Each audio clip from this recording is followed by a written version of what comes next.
नमस्कार, का फार्म में आपका स्वागत है। और मैंने जैसे पहले वीडियो डाली हुई थी, अब आपको दिखाता हूँ कि ये जो ऑर्गेनिक कुकुम्बर जिसको हम आपका खीरा बोलते हैं, ये मैंने लगाया था और आज लगभग ये 25 दिन के हो गए हैं। इसमें पहले लगा के निलाई गुड़ाई करा के और सब कुछ इसको साफ़ सुथरा करा के अच्छे से जो खरपतवार था उसको ख़त्म करवा के फिर मैंने इसमें पानी दिलवाया था अभी 3 4 5 दिन पहले। तो अब इसमें बताऊ आ गया है और पानी देखने के बाद देखिए इनकी ग्रोथ कितनी अच्छी गई है। जिस दिन मैंने पानी दिलवाया था ये लगभग इतने थे और ये बढ़ गए हैं। अब इनके बेल चलनी चालू हो गई, आपको दिख रही है ये जो इसकी ये चल रही है, इसको हम बेल बोलते हैं। और बस अब इनमें कल 1 2 दिन के अंदर अंदर इसमें बांस लग जाएंगे और जाल बन जाएगा इसका। और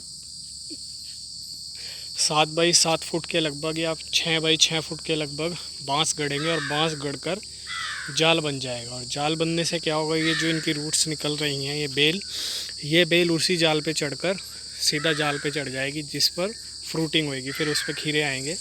तो अब टाइम आ चुका है इसमें जाल वाल का सेटअप लगाने का। तो अभी इसमें अभी तक तो कोई इसमें ऐसा मतलब ग्रोथ अच्छी हो रही है और कोई बीमारी भी नहीं है। काफ़ी अच्छी जर्मिनेशन हुआ है सीड्स का और ग्रोथ भी अच्छी हुई है। बाकी अब इसमें मैं थोड़ा खाद वाद डालूँगा, तो जिससे कि जो इसके आपका खाद से मतलब ये है कि जो इसको न्यूट्रिशन वैल्यू है, इसको जो अभी इसको ग्रोथ प्रमोटर होते हैं वो डालूँगा मैं। और वो भी और सारे ऑर्गेनिक, ऐसा कुछ नहीं है पेस्टिसाइड्स यूज़ करना है। पेस्टिसाइड्स के ख़िलाफ़ तो मैं वैसे ही रहता हूँ। तो अभी ये सारा आप देख सकते हैं बेल चालू हो चुकी है। अभी थोड़ा कहीं कहीं मुझे दिख रहा है जैसे सुंडी का असर, वो मैं आपको दिखा देता हूँ। ये जो दिख रहा है ना आपको, ये जो इसके दुश्मन कीट होते हैं, सुंडी है, वो खा लेती है इनको। तो क्या होता है कि अगर ये ऐसे सुंडी वैसे तो कोई नुकसान नहीं पहुँचाएगी, लेकिन अगर ये बहुत बड़ी चीज़ है। अगर जैसे इस लीफ को ये सुंडी ने खा लिया है तो क्या होगा कि जब हमारी धूप पड़ती है तो आपने पढ़ा भी होगा, प्रकाश संश्लेषण की क्रिया होती है जिससे क्लोरोफॉर्म बनाते हैं।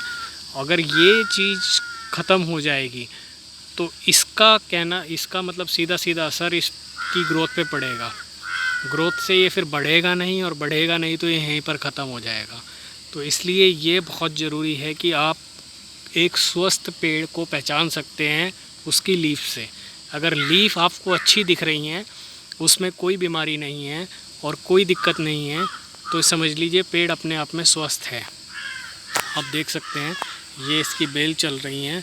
और अगर ये जैसे लीफ बिल्कुल क्लियर है, अगर इस लीफ में सुंडी आ जाती है, कोई कीड़ा जैसे यहाँ पे आया हुआ है ये, और ये इसको खाना शुरू करेगी, तो ये कहीं ना कहीं इसकी ग्रोथ को डेंट मारेगा और डेंट मारेगा तो ये ग्रोथ नहीं होगी और ये पेड़ ना तो फ्रूटिंग कर पाएगा, और अगर फ्रूट करेगा भी तो उसमें भी इतना पोटेंशियल नहीं होगा कि वो पेड़ पर रुक जाए।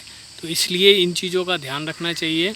और शुरू से ही अगर आप छोटा सा पेड़ है तभी से लेके आप टाइम टाइम पे स्प्रे, चाहे वो देखिए पेस्टिसाइड्स तो यूज़ करना नहीं है, ऑर्गेनिक को प्रमोट करना है और कर रहा हूँ, तो ऑर्गेनिक को आप यूज़ करिए। इस पे जैसे ये है कि इसमें नीम का ऑयल हम स्प्रे कर सकते हैं, ठीक है। तो ये चीज़ें छोटी छोटी चीज़ें हैं और शुरू से ध्यान रखने की है। तो कुछ पेड़ हैं जो बिल्कुल ही वैसे इतना है नहीं, लेकिन कहीं कहीं मुझे असर दिख रहा है कि जैसे इनको, क्योंकि मेन चीज़ यही है, अगर ये लीफ अच्छी नहीं रहेंगी ना तो पेड़ ग्रोथ नहीं कर पाएगा।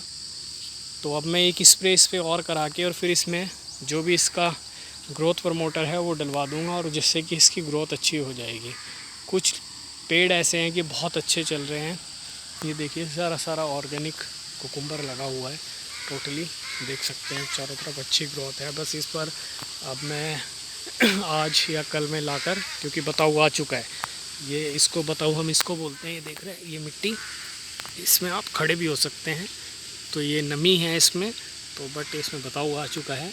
और अब इनको क्या होगा कि अब से 15 20 10 दिन बाद जब इसमें खरपतवार आ जाएगा तो एक बार इनकी निलाई गुड़ाई और हो जाएगी और इस पर मिट्टी एक बार और चढ़ जाएगी।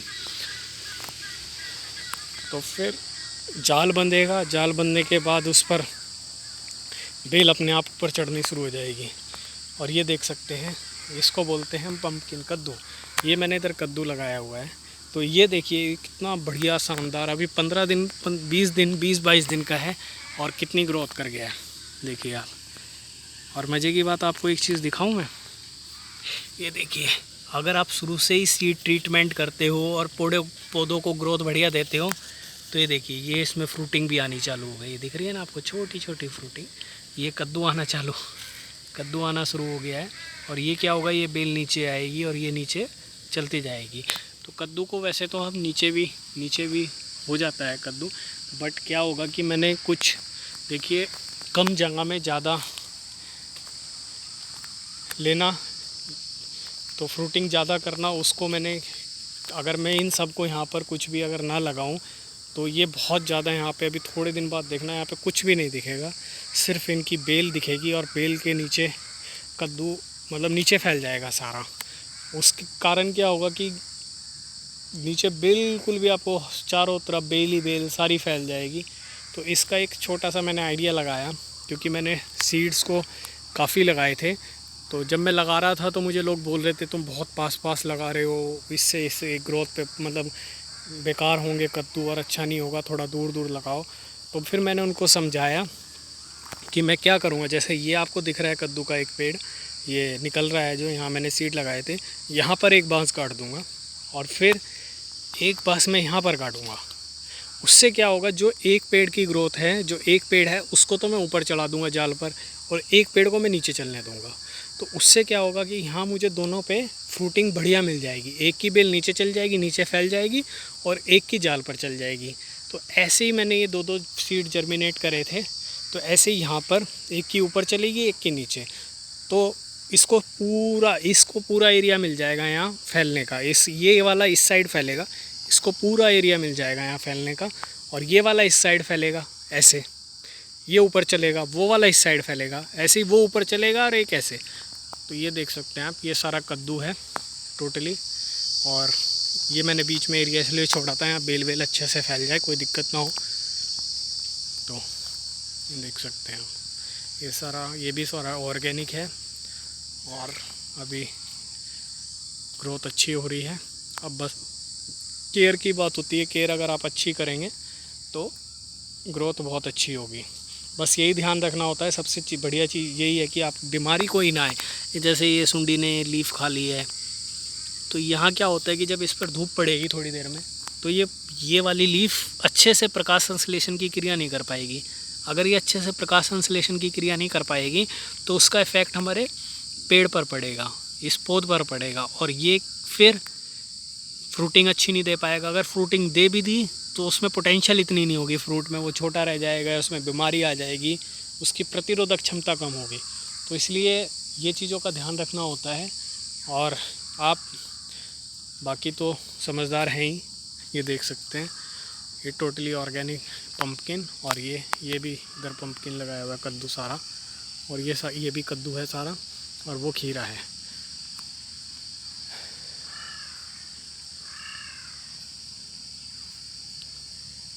बाकी ऐसी जानकारी मैं और आपको लाता रहूँगा, और जो इसमें अपडेशन होता रहेगा वो मैं करता रहूँगा, आपको वीडियोस बनाता रहूँगा। और बाकी अगर आपको शुद्ध गाय का देसी घी जिसको हम बोलते हैं, हमारी देसी वैदिक बिलोना मेथड होता है, जो प्रोसेस होता है, उस क्रिया में जो हमारे पूर्वज थे वो घी निकालते, तो जो इंडियन देसी ब्रीड होती हैं उनका घी भी अवेलेबल है यहाँ पर। वो मेरे पशु बन रहे हैं सारे, देख रहे होगे। और ये इनका पशुओं का जो रात को है सारा सिस्टम अंदर हो जाता है, बाहर में ये दिन भर कच्चे में रहते हैं पेड़ों के नीचे, इनके खुंटे गड़े हुए हैं, ये पूरा दिन यहाँ रहेंगे। और जिनमें कुछ गायें हैं जो चरने जाती हैं, वो चरने गई होंगी इधर, चारों तरफ हमारे ही बाग हैं, और ग्रास बहुत होती है, और इसमें कुछ भी पेस्टिसाइड यूज़ नहीं है, सारा टोटली ये खुद की पोटेंशियल है लैंड की, कि इसमें इतना ग्रास खुद ही होता है। यहाँ पे कोई मतलब पशु इसमें चढ़ते रहते हैं और फिर चर के अपने आप ही इधर आ जाते हैं अपने टीए पे, क्योंकि उनको पता होता है सब कुछ, उनको समझाने की ज़रूरत नहीं होती है। हमसे ज़्यादा अक्लमंद होते हैं वो, बस बेचारों को जवानी तो नहीं होती, समझते सब कुछ हैं वो। तो आप देख सकते हैं ये ऑर्गेनिक सारा खीरा, होपफुली अच्छा होगा। और ये दिखाता हूँ मैं आपको एक आम की वैरायटी। दिस इज़ कॉल्ड फजरी आम, इसको फजरी बोलते हैं। अभी इसका दुगना और हो जाएगा। देख रहे हैं मेरा हैंड कितना बड़ा है, और ये देखिए अभी इतना हैंड पे भी आ गया है, और इसका डबल अभी साइज़ हो जाएगा। ये फजरी आम है, ये भी लास्ट तक चलता है। काफ़ी टेस्ट होता है इसमें, खाने में भी काफ़ी टेस्टी होता है। ये सारा इधर खीरा लगा हुआ है, ये कद्दू पंपकिन। कलर देखिए आप, लीफ कलर देखिए, सारा ट्रीटमेंट हुआ है। और ये मैंने लास्ट ईयर जो गुआवा का प्लांटेशन करा था, तो इस बार गुआवा भी आ गए हैं मेरे। अच्छा लगता है मेहनत करके। आप जब ये मेरे सारे पेड़, ये मैंने 100 पेड़ लगाए थे लास्ट लगभग 1-1.5 साल पहले, हाँ 1.25 साल हो गया लगभग। आप इसकी ग्रोथ देख सकते हैं ट्री की, कितना अच्छा पेड़। और ये बस मुझे इतना ही रखना है, फिर जैसे ही फ्रूटिंग ख़त्म होगी इसको मैं इसकी कटिंग कर दूँगा। अंदर है तो आप देख सकते हैं। वो 11 बजे लगभग आएंगे, उससे पहले नहीं आएंगे। हाँ 11-12 बजे। तो ये इस पर काफ़ी फ्रूट आया हुआ है इस बार। ठीक है, बता दूंगा जी। ये गांव का कोई बंदा मिलने आया पापा से, तो मैं उसको, अभी आए नहीं है हमारे पिताजी बाहर, जब आएंगे तो उन्हें बता दूंगा मैं। देखिए काफ़ी अच्छा पेड़। तो ये मेरे हाथ के अपने लगाए हुए ट्री हैं, और मुझे खुशी होती है कि अब देखो ये भी मैंने 50 बाई 50 पे लगाए थे, और सब कुछ इनमें मैंने बाल्टी से दे दे के पानी दिया है। इनको पाला पोस के इतना बड़ा कर दिया। बड़ा अच्छा लगता है, सुकून मिलता है, और फ्रेश बिल्कुल अच्छा फ्रूट आएगा इन पर। ग्रोथ बहुत अच्छी हुई है। अब कुछ देख सकते हैं आप, काफ़ी फ्रूटिंग आई हुई है। ये भी 50 बाई 50 पे जैसे ये दिख रहा है। ये लाइन से लाइन की दूरी 60 फुट है, और वैसे 50 फीट है पेड़ से पेड़ की दूरी। एक पेड़ ये पूरा है, एक लाइन वो पूरी है, एक लाइन ये पूरी है, ऐसे लगाए हैं। तो आपको अगर कोई क्वेश्चन है दिमाग में, या कुछ जानकारी लेना चाहते हैं रिगार्डिंग टू एग्रीकल्चर या कुछ, तो आप पूछ सकते हैं। बाकी मैं आपको बताता हूँ कि ऑर्गेनिक को अपनाइए, क्योंकि अगर आप ऑर्गेनिक करेंगे तो जिनके पास, बेचारों के पास ज़मीन नहीं है, या जो आगे हम लोगों से चीज़ें लेते हैं, उनको अच्छा मिलेगा, अच्छा खाएंगे। आपको मैं एक चीज़, ये देखिए कितना अच्छी ग्रोथ हुई हुई है। ये 1.25 साल का पेड़ है। आप 1.25 साल के पेड़ की ग्रोथ देख लीजिए कितनी अच्छी हुई है। और ये सारे पेड़ मैंने अपने हाथों से लगाए हैं, ये सबसे अच्छी बात है। एक एक पेड़ 100 पेड़ मैंने लगाए थे लास्ट 1.25 साल पहले, और सब एक भी पेड़ नहीं मरा, एक भी पेड़ नहीं मरा। चलिए धन्यवाद। अगर आपको जानकारी अच्छी लगी, वीडियो अच्छी लगी, तो लाइक करिए, सब्सक्राइब करिए और शेयर करिए।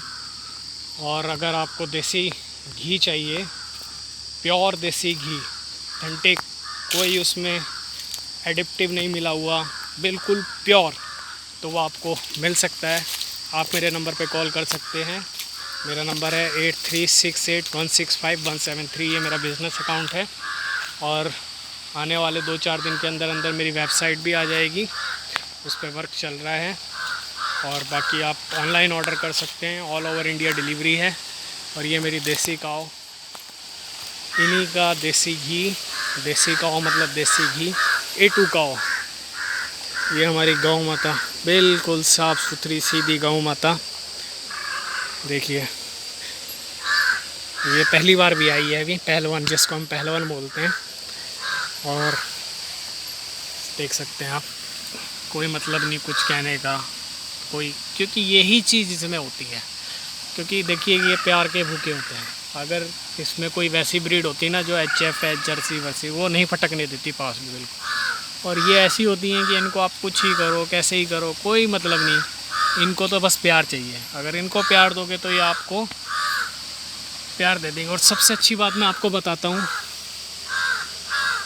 जैसे आपको बोला गया है कि ये देसी गौ माता हैं, और आप कितने भी स्ट्रेस में हो, कितनी भी टेंशन में हो, अगर आप 15 मिनट इनके पास रह लिए, इनके पास खड़े हो गए, इनसे बातें कर ली, और सबसे बड़ी बात है इनके ऊपर ये हाथ जो इसका हम्प होता है ना, ये जो हम्प होता है देसी गाय, यहाँ पे आप अगर 15-20 मिनट ऐसे ऐसे इसको मसाज अपने हाथ से कर ली ना दोनों, तो आप खुद फील करोगे कि कम से 70% बीमारियाँ अपने आप ख़त्म हो जाएगी। जो इनका ऑरा होता है ना, वही अपने आप में गजब है इनका। भैया ये कामधेनु है, समुद्र मंथन में निकली हुई हैं, और ये सब कुछ कुदरत ने ऐसे ही नहीं बनाए हैं। ये तो हम बावले हो रहे हैं, इधर से उधर भाग रहे हैं, कुछ नहीं होता। भगवान ने सब, कुदरत ने सब कुछ पहले से ही दे रखा है, बस समझने की हमारी जो समझन क्षमता है ना, वो बेकार हो चुकी है।